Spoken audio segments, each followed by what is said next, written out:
Welcome back. It is time for our Crime Time segment. Let's bring in our law enforcement professionals tonight. Joining us, retired Assistant Chief Jailer and former Chief of the Major Crime Section, Lieutenant Colonel Adam Lee III. Adam served as a police officer for 30 years. He oversaw homicide cases, robberies, special victims units, and a gun assault team. He's also the former Assistant Police Academy Director. Also with us, retired Los Angeles Police Department Sergeant Cheryl Dorsey. Sergeant Dorsey started with the LAPD in 1980. She worked in patrol and specialized units, including gangs. She's also the author of Black and Blue, The Creation of a Social Advocate. Great to see you both and have you with us tonight. First story, sad on many levels, comes to us from the Phoenix, from KNXV in Phoenix, our affiliate. An ex-NFL player is shot by police.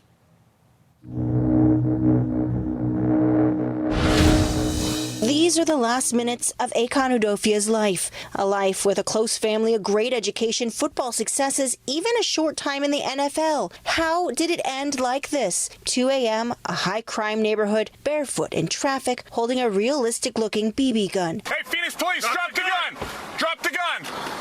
9-2 X-ray, hold the air. He's got a gun. More units. Phoenix police released this video Monday, 2 weeks after the shooting at Indian School Road and 23rd Avenue. Please, do not make me shoot you! You see Akon move to the police car. He gets close, saying nothing. Dude, I gotta shoot him, bro! Drop it, dude! Shoot him! He's probably one of the nicest and most generous people I've ever met. Friends told ABC 15 last week that Akon was a gentle giant, but in recent years, mental illness hit hard, leading to some strange and even violent behavior. There's a second side to everything, and that this could be your best friend, it could be your sibling, it could be your family member. Our community, our medical community, our community as a whole has to step up and do a better job of providing help to people who are having mental health issues. Andy Anderson is a retired assistant police chief from Phoenix. He points out the officer's desperate voice as he begs Akon to comply. These cops did not know the history of mental illness. It's too late to get a social worker involved at that point when someone has a gun in their hand. But there are other calls, and that's going to come down to evaluating those calls and some kind of a protocol to be put in place. After the initial shooting, traffic is still passing by as Akon keeps moving and moaning with that fake gun. Still pointing it! Officers try several options before shooting Akon Udofia again. The 33-year-old later died. Internal affairs and criminal investigations are ongoing, although neither will provide the answers to a troubling question. How do you stop these life and death encounters between people with mental illness and the police? Yeah, I know one of the questions people will be talking about is whether or not CTE, as a former football player, had anything to do with this. We'll see if they investigate that. But was there any other way to deal with this situation, Lieutenant Colonel? Not really, Vinny. This is really sad, and it's tragic in an insurmountable way. You know, back in the 60s, leading up to 1980, the federal government basically started shutting down hospitals, mental health hospitals, and they basically, unbeknownst to them, they criminalized mental health. You know, mental illness, rather. It just became criminalized, and now the officers are supposed to be social workers, and the jails have become de facto mental health institutions. And if this young man hadn't been killed, he would have been arrested, and he probably would have went to jail, and he would have been there for quite some time because he clearly was probably incompetent enough to be able to stand any kind of judicial procedure. So he would have just been in jail for who knows how long. And it's just tragic. And they need to really focus on it more and start preventing this sort of thing and to keep the police officers from having to deal with it. Sergeant Dorsey, did you see any other way to deal with this situation? Not when you're confronted by a person with a gun. And the problem with mental illness sometimes is that folks are able to get right. You know, obviously this young man was functional. He had relations with others and they knew him very differently. And so when you have someone who's able to get right when they're being evaluated and then you have to let them go, you can't just wholesale take people and hold them against their will if they're lucid and making sense. This clearly seemed to be a suicide by cop situation. And so it's very unfortunate that it ended the way that it did, but the officers had no other alternative. Yeah, Lieutenant Colonel, the thing that really struck me is it seemed like the police were almost begging him to please just drop the gun. Can you imagine how those officers felt after they knew that he was suffering from mental illness? I mean, to have to live with that you had to take a life of an individual who really didn't know what he was doing at the time, but he still was placing you in danger. So it's a real catch-22. Sergeant, do you think there's the public discussion and the volume of that discussion seems to be getting a little bit louder? Do you think this is an opportunity that people will start looking at this big picture issue a little bit differently and maybe make some changes? Well, you can look at it differently, but at the end of the day, when a person has made a conscious decision to arm themselves with a replica and fail to follow the orders of officers who don't know that it's a replica, then bad things happen. And so having a discussion about it, you don't have the benefit of time to call a clinician to talk this person down. And so this is really unavoidable when someone makes a decision to do that. Next story comes to us from WTVF in Nashville, Tennessee. And the suspect in this case ends up dying at the jail after being taken into custody. But we get back to what happened during the arrest. There was actually some medication used during the arrest.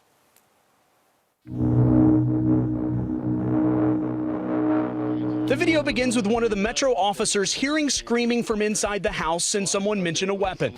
He's got a gun. He's got a gun. The two officers decide they have no choice but to enter the house. Metro Police!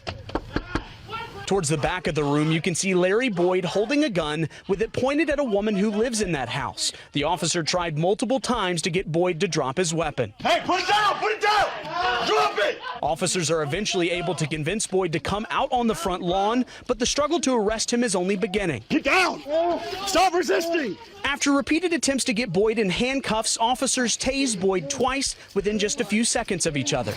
Stop resisting! 23, I just taser. Once Boyd is in handcuffs, a Nashville firefighter injects Boyd with some sort of medication to calm him down. We asked a spokesperson for the fire department what that substance was. They couldn't tell us due to patient confidentiality laws. Metro Police Chief John Drake says his officers did everything by the book and won't be taken off of active duty. For this particular incident, they tried to do all they could to de-escalate, to render aid, call for help. That's the reason why they're not decommissioned.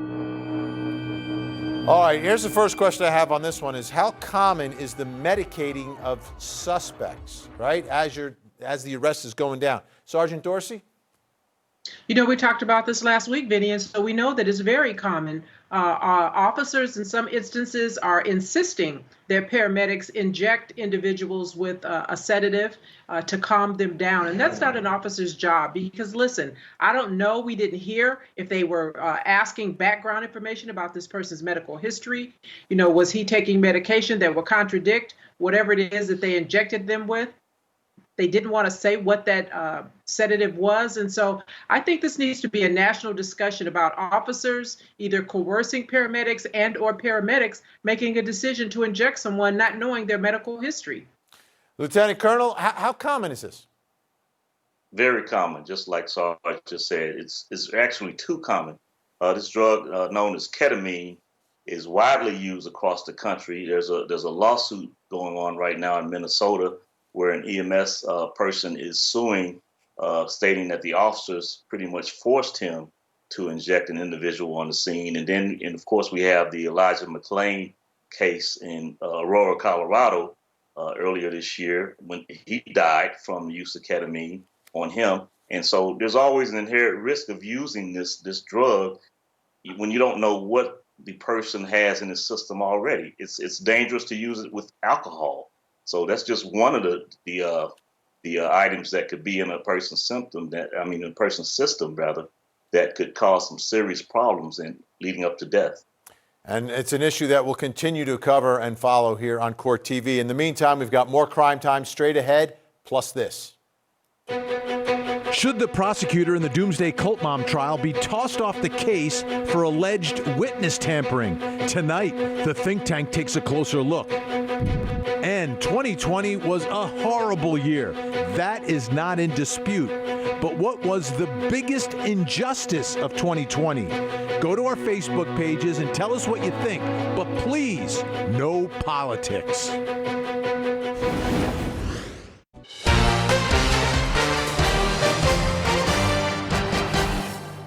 There's better ways to get what you need, to take from us who we're planning to give to others.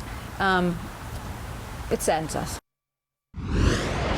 Really, this next story is going to make you extremely angry. Part of our Crime Time segment. Still with us, Lieutenant Colonel Adam Lee III and Sergeant Cheryl Dorsey. This one comes to us from WFTS in Tampa. Thieves steal from Habitat for Humanity.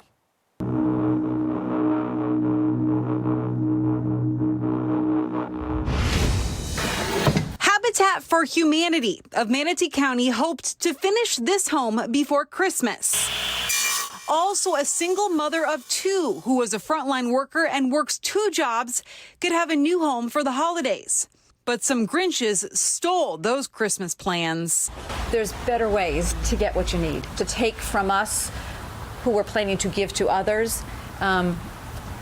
It saddens us. So they keep this trailer parked at the site, and they have a double lock system to keep it secure. But they say thieves came and sawed this bar in half. Now, they weren't able to get the door open because of this bottom lock. So what they did was they bent the door back, and they were able to take nearly everything inside. Nothing was left. The thieves got away with $11,000 worth of power tools and anything else they could get their hands on. Tools that volunteers say they can't build the home without. It's really heartbreaking. I mean, we work so hard to get donations and funding so that we can buy these tools.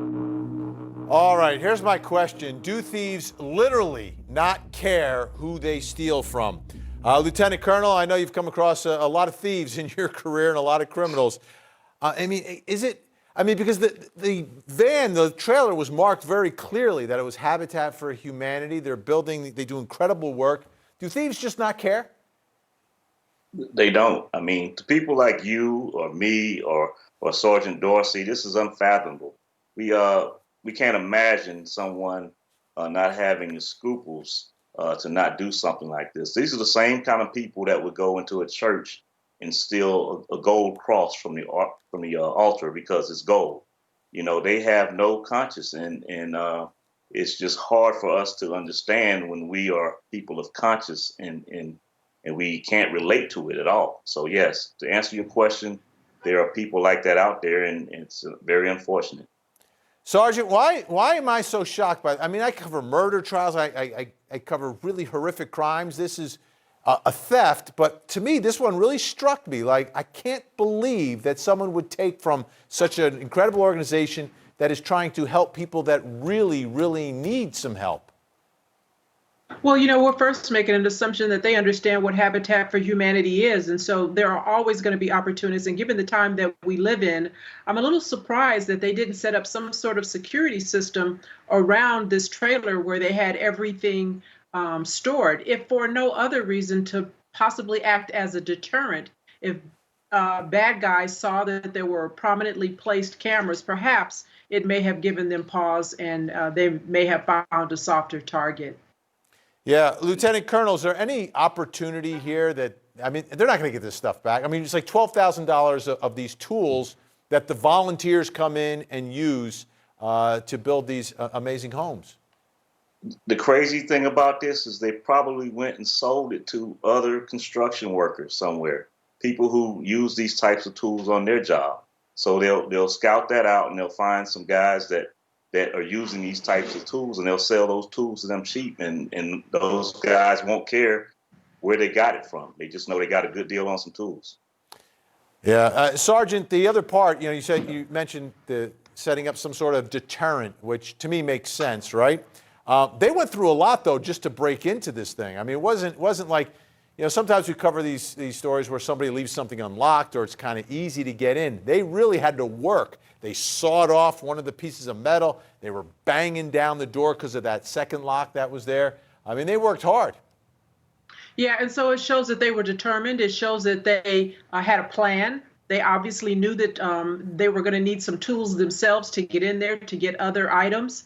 And so there was a little bit of thought put into this. But I think anytime you have valuables, whether it's $1,000 or $11,000, it's just prudent to have security on hand. And if not to deter, to certainly identify later on.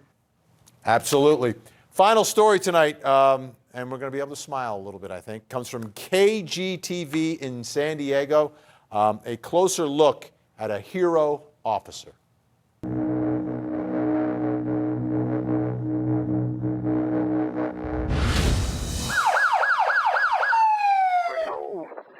It was at the end of his graveyard shift when he heard panic over the scanner. Went over the cliff. I was not in pursuit.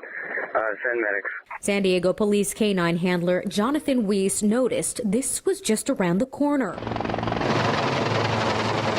A suicidal man had just driven through a guardrail at Sunset Cliffs. His truck plunged into the ocean. Inside were his twin 2-year-old daughters. We didn't even talk about it. We didn't come up with a plan.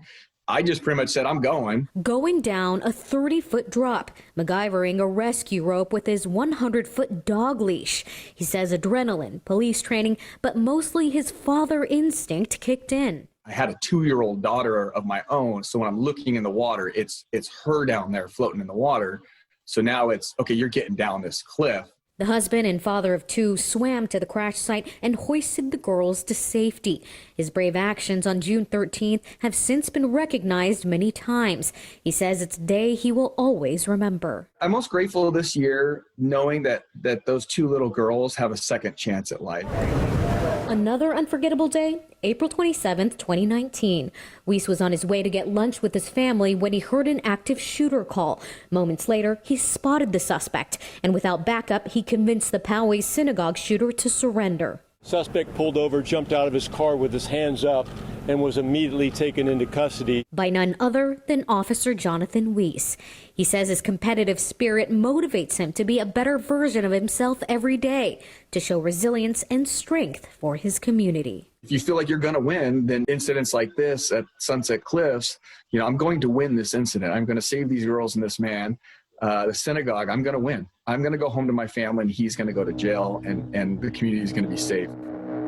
All right, 2019, he stops the synagogue shooter. In 2020, he rescues, there's this ocean rescue off of a cliff. What will Officer Weiss do in 2021? Sergeant Dorsey, how do you top those 2? Well, listen, what I hope he'll do is have a seat. I mean, I'm okay with the cliff situation, but an active shooter with your family, you're off duty, and you don't have the benefit of a backup. I hope this, he did good, and it's not a problem, Vinny, until it's a problem. And so I don't ever want to advocate or encourage a police officer to get engaged in that kind of activity off duty with your family. It worked out this time. Yeah. Lieutenant Colonel, I mean, 2 huge cases or incidents that he's involved in. During the course of an officer's career, how common is it to be involved in things like that? 1 year, the synagogue shooter, the next year you're going off in a cliff, saving this family. Unbelievable. Vinny, I did a lot of things in my 30 years, and sometimes you save people's lives and you don't know it, but I never had this type of thing happen to me in 30 years. So that just shows you how uncommon it is. And he has had something to happen to him twice. I'm sure his family just absolutely burst with pride knowing what type of person he is, but I'm sure they worry every day. I would dread if I was a family member of his going to work, because I know what he's capable of and I know what chances he's going to take. So that would really concern me going forward. Yeah, that's the other part of it, Sergeant Dorsey, that we don't always think about it. Are the family members at home knowing what your character is and what you as a law enforcement officers are willing to do? Right, and I'm sure they're, trusting him and his training, and they believe that, he has the physical stamina to do the things that he's able to do, and it's almost superhuman. Go down a 30-foot cliff and get 2 kids out of an upside-down vehicle in water.